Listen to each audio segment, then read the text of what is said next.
కొంచెం ఈ అంటే మెడిసిన్‌కి సంబంధించి, ఆరోగ్యానికి సంబంధించి కొంచెం పక్కకొస్తే సహజంగా అపోహలు మనం చూస్తూ ఉంటాం. లేదంటే నమ్మకాలు, అపనమ్మకాలు, మూఢనమ్మకాలు ఇలా చాలా స్థాయిలు ఉంటాయి వీటిల్లో.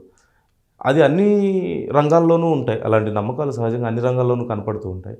సో, అసలు నమ్మకానికి, మూఢనమ్మకానికి తేడా ఏంటి? అన్ని రంగాల్లోనూ ఇవి ఎలా ఉంటున్నాయి? చివరికి సైన్స్‌లో కూడా చాలామంది వీటిని అన్‌ఫార్చునేట్‌లీ కొంతమంది డాక్టర్స్ గానీ, సైన్స్ డిపార్ట్మెంట్స్‌లో ఉన్నవాళ్ళు కూడా వీటిని ఫాలో అవుతున్న వాళ్ళు లేకపోలేదు. How can we see this? First మనకు నమ్మకం అనేదో మనకు తెలియాలి. నమ్మకం అంటే దేని గురించి మనం ప్రకటించినామో అది మనకు తెలియదని అర్థం. మీరు మంచోళ్ళు నేను నమ్ముతున్నా అన్నాను, మీరు మంచోళ్ళు కాదు నాకు తెలియదు. నమ్మకం అన్నమాట ఎప్పుడు వాడినా అది నాకు తెలియదని అర్థం. మనిషి 100 ఏళ్ళు బతుకుతాడు అని సైన్స్ చెప్పింది నా నమ్మకం అన్నావు అనుకో, నీకు ఇంకా తెలియదని అర్థం. దేవుడు ఉన్నాడని నమ్ముతున్నా అన్నాడు అనుకో, నీకు ఉన్నాడని తెలియదు. దేవుడు లేడని నమ్ముతున్నా అన్నాడు ఒకడు, లేడని అడిగి తెలియదు. నమ్ముతున్నానంటే తెలియదని అర్థం. మరి ఎందుకు అది నెత్తన పెట్టుకున్నావంటే అది ఎక్కడి నుంచి వచ్చిందో ఆ సోర్స్ మీద నాకు గురి ఉంది. పలానా డాక్టర్ చెప్పాడు, పలానా యాక్టర్ చెప్పాడు, నాయకుడు చెప్పాడు, అతని మీద నాకు గురి ఉంది. ఇప్పుడు సినిమా యాక్టర్లు అభిమానులు ఉంటారు కదా, అవునవును, మా మా మా యాక్టర్ చెప్పాడు, పవన్ కళ్యాణ్, కమల్ హాసన్, బాలకృష్ణ ఉంటారు కదా, మా సార్ చెప్పినాడు నమ్మాల్సిందే, అక్కడికి పోయి కూర్చుంటారు. అంటే వాళ్ళకి విషయం తెలియదు, చెప్పినాడు, గురుంది, స్వీకరించినారు. నమ్మకం అనగానే తెలియదు, ఫస్ట్ అది గుర్తించాలా, నేను స్వీకరిస్తున్నా. కాబట్టి నమ్మకం ప్రయోగానికి ముందుంటుంది. మూఢనమ్మకం అనేది ఏంటంటే ప్రయోగం పూర్తయింది, ఒక విషయం తేలింది, నిప్పు కాలుస్తుందా లేదా అని డౌట్ వచ్చింది ఒకడికి, మొట్టమొదటి ఇంకా అనుభవించాల. మీకు ముందే తెలుసు కాలుస్తని, నాకు తెలియదు, నేను కాలదన్నా, నువ్వు కాలుతుందన్నావు.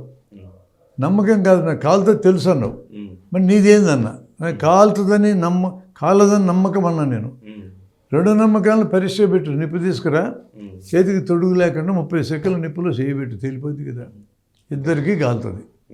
ఇప్పుడు ఇంక నేను నమ్ముతున్నా అనరు, నాకు తెలుసు అంట. తెలుసు అంటే అర్థం ఇంద్రియాల ద్వారా తెలుసు, కన్ను, ముక్కు, నాలుక, చెవి, చర్మం ద్వారా నా మెదడుకు సమాచారం చేరితే తెలుసు అంటాం. నమ్మకం అంటే నాకు ఇంకా తెలియదని అర్థం. నమ్మకం ప్రయోగానికి ముందు ఉంటుంది. ప్రయోగం పూర్తయినాక ఏదో ఒకటి తేలిపోయింది. ఏదో ఒకటి తేలిపోయినాక తేలిన దానికి వ్యతిరేకమైన దాన్ని ఎత్తన పెట్టుకుంటే మూఢనమ్మకం అంటారు. మూఢనమ్మకం ప్రమాదకరం. బల్లిని ఎత్తన పెడితే సస్తారు, ఒక నమ్మకం తయారైంది. ఎత్తన బల్లిని వేసినా వాడు చావాలా, బల్లి చావాలా, ఆడు చావాలా. కాబట్టి బల్లిని ఎత్తన పెడితే సావరు, సస్తారంటే ఆ తర్వాత కూడా మూఢనమ్మకం.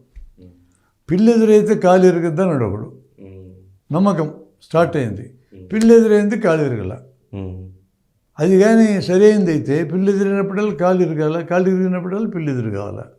అది సరైనదంటే, అది జరగడం లేదంటే అది మూఢనమ్మకం.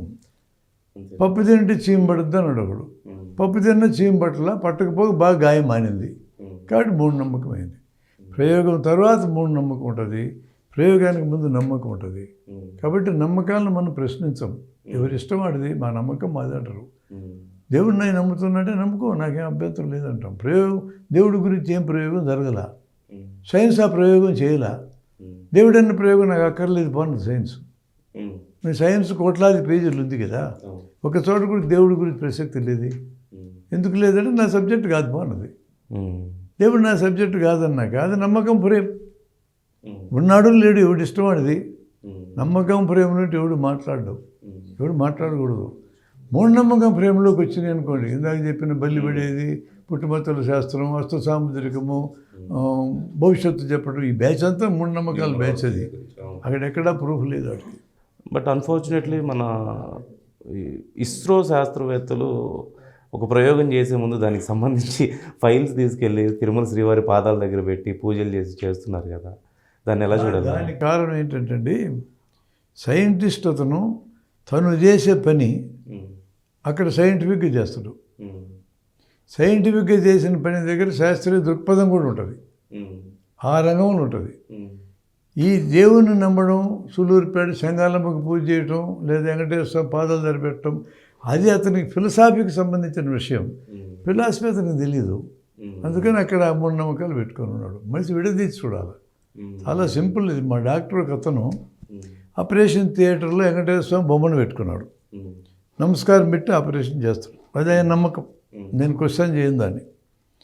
ఓ పేషెంట్ వచ్చాడు ఒకరోజు, హెర్నియా ఆపరేషన్ చేయించుకోవాలా, వాడికి వెంకటేశ్వర స్వామి అంటే చాలా ఇష్టం. వాడు కూడా దండం పెట్టాడు. ఏం కోరుకుని ఉంటారు వాళ్ళిద్దరూ? ఆపరేషన్ బాగా జరిగేటట్టు చూడు స్వామి అని అడిగినారు ఆయన్ని. వాళ్ళ ఇష్టం. ఈడు స్వామికి దండం పెట్టాడు, ఎక్కాడు బల్ల. ఈ లోపల డాక్టర్ వచ్చాడు, స్వామికి నమస్కారం పెట్టాడు. ఈడేమో బాగా ఆపరేషన్ జరిగేటట్టు చూడు స్వామి అని ఈడు నమస్కారం పెట్టాడు. నా చేత బాగా ఆపరేషన్ జరిగేటట్టు చూడు అని ఆయన నమస్కారం పెట్టాడు. చేతులు కడుక్కుంటే బయటికి వెళ్ళాడు. డాక్టర్ లోపలికి వచ్చాక పేషెంట్ మాయమైపోయాడు. ఎందుకు పోయింది పేషెంట్ బయటికి? ఆపరేషన్ చేసేది వెంకటేశ్వర స్వామి కాదు, డాక్టరు. ఇక్కడ సైంటిఫిక్గా చేయాలా. వీడికి సైంటిఫిక్గా చేయడం చేతకాక డౌట్ ఉండి దేవుడికి దండం పెట్టాడని చెప్పి అనుమానం వచ్చి మారిపోయినాడు. మనందరికీ దేవుడు అంటే ఇష్టమే ఉండొచ్చు, కానీ మనం చేసే పనుల దగ్గర దేవుని అడగం, మనమే చేసుకుంటాం. ఒక్క పని అడగం. ఎన్నికల్లో నిలబడే 4 ఎమ్మెల్యే క్యాండిడేట్స్ 4 పోయి డబ్బులు వేసేస్తారు స్వామికి. 4 గెలుస్తారా? తెలుదా ఈ సంగతి? వెంకటేశ్వర స్వామికి ఒకడే గెలుస్తాడు, మిగతా 3 ఓడిపోతారు. ఈ సంగతి వీళ్ళకి తెలియదా? మరి ఎందుకు పోయేసి వస్తారంటే అన్ని డబ్బులు ఉన్నాడు దగ్గర. ఈ రాణి లేదు, దానికి వెనక్కి వస్తుంది ప్రజలకి, మనం ఊరుకున్నాం. అట్లా ఒకడే గెలుస్తారని తెలుసు కదా. దేవుడు ఏం మారుస్తాడు? ఒకరు గెలవాలతో 4 గెలిపిస్తాడా? ఎంత ఈవీఎంలు ఉంటే మాత్రం గెలుస్తారా? అక్కడ కూడా ఒకడే గెలుస్తారు. ఈవీఎంలు మ్యానిపులేట్ చేసినా కూడా 4 గెలవరు. అట్లా ఏమంటే మనిషి తను చేసే పనిలో, వాడు చదువున్నోడైనా లేనోడైనా, తన పనిలో శాస్త్రీయ పద్ధతిని వాడతాడు, మెథడ్ ఆఫ్ సైన్సే వాడతాడు. ఎంతవరకు మెథడ్ ఆఫ్ సైన్స్ వాడితే అంతవరకు శాస్త్రీయ దృష్టి ఉంటుంది. ఆ ఎలుపలాడు జీవితం చాలుంది. రైతుకి వెలుపల జీవితం ఉంది, పండగలు, పబ్బాలు, దేవుళ్ళు, టెంకాయలు ఉన్నాయి. సైంటిస్ట్కి వెలుపల జీవితం ఉంది, వాడింట్లో దేవుడి గది ఉంది, పూజలు ఉన్నాయి. సైంటిస్ట్ అయినప్పటికీ కూడా బయట ఉంది జీవితం. డాక్టర్కి వెలుపల జీవితం ఉంది. విజయదశమి వస్తే సామాన్లు పెట్టేసి బొట్లు పెడతాడు, నమస్కారాలు చేస్తాడు. అవి నమ్మకాల ప్రేమలు ఉన్నంత వరకు మనం ఎవరూ ప్రశ్నించం. ఇప్పుడు ఈ చెంగాలమ్మ గుడి దగ్గర ర్యాకెట్ మోడల్ పెట్టని గవర్నమెంట్ డబ్బు వాడాడు అనుకో, మనం ప్రశ్నించాలి. మనం వాడకూడదు. నీ సొంత డబ్బులు పెట్టి పూజ చేసుకో.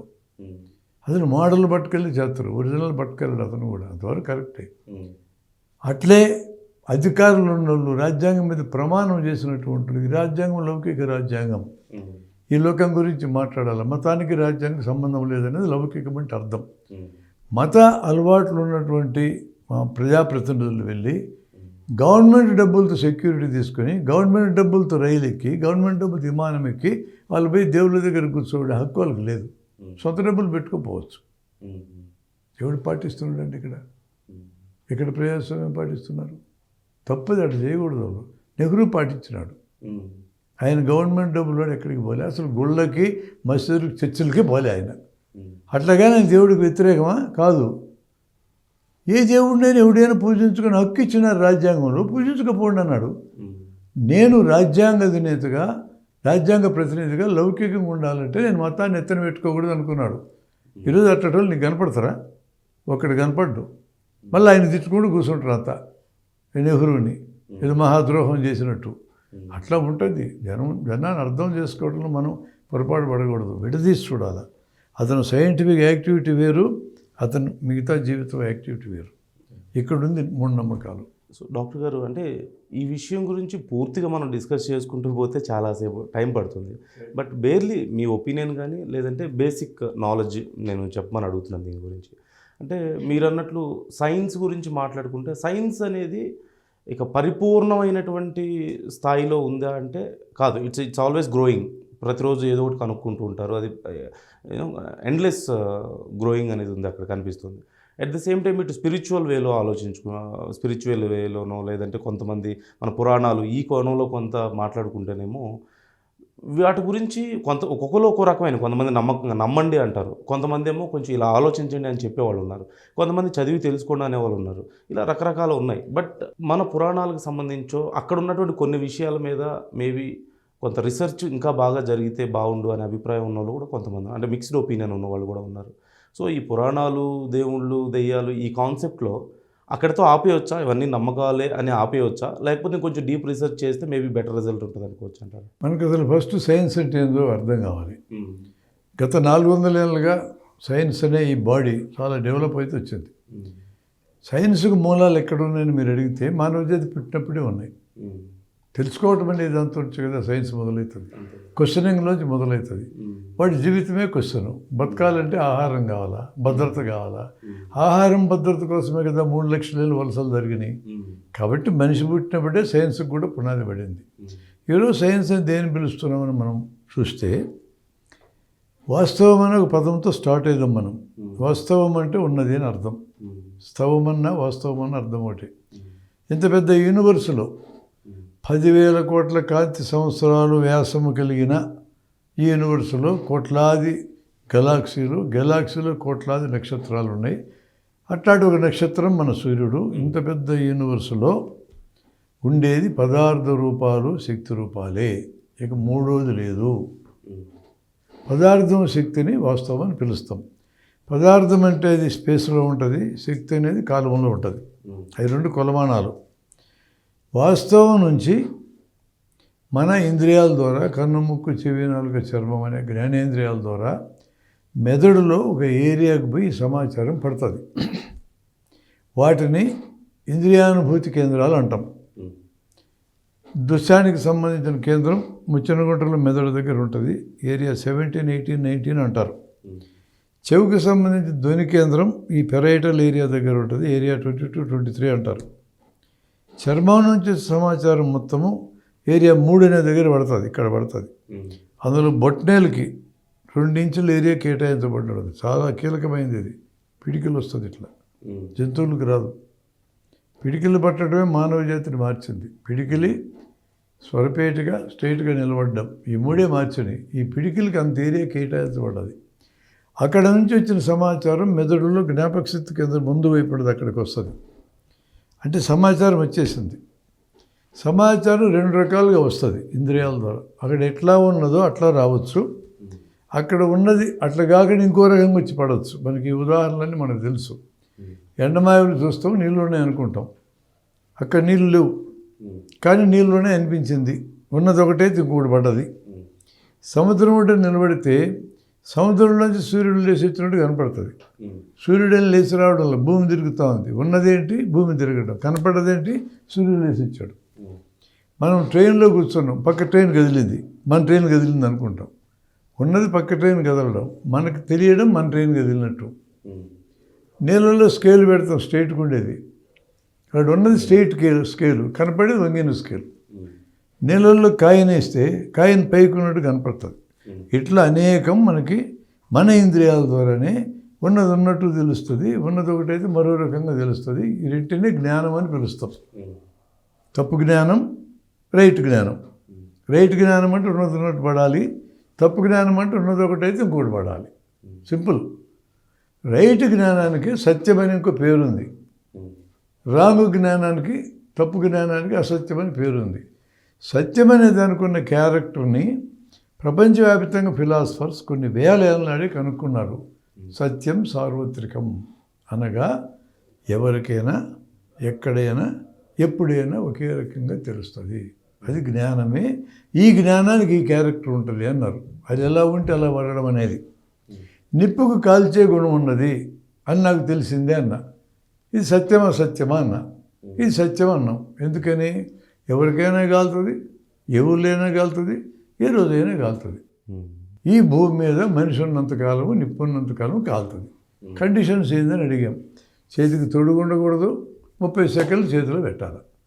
నిప్పుల మీద నడిచోడికి ఎందుకు కాలదంటే 30 సెకండ్లు అంటే అడుగు కాలిపోతాడు. అర్ధ సెకండ్ కంటే కాలు అక్కడ ఉండదు, వేసుకుంటూ వెళ్ళిపోతాడు. అర్ధ సెకండ్లు ఏం జరుగుతుంది? కాలు కింద ఉన్న కనపడని తేమ ఆవిరి కింద మారి నిప్పుకి కాలికి మధ్యలో బ్యారియర్ ఉంటుంది. మళ్ళీ నెక్స్ట్ అవతల ఇంకో కాలు వేసే లోపల మళ్ళీ నీటి పొర తయారవుతుంది, మళ్ళీ బ్యారియర్ అవుతుంది. ఎంతసేపు నిప్పులో నడిచినా నడుచుకుంటూ వెళ్ళిపోతే కాలదు, అక్కడ నిలబడితే కాలుతుంది.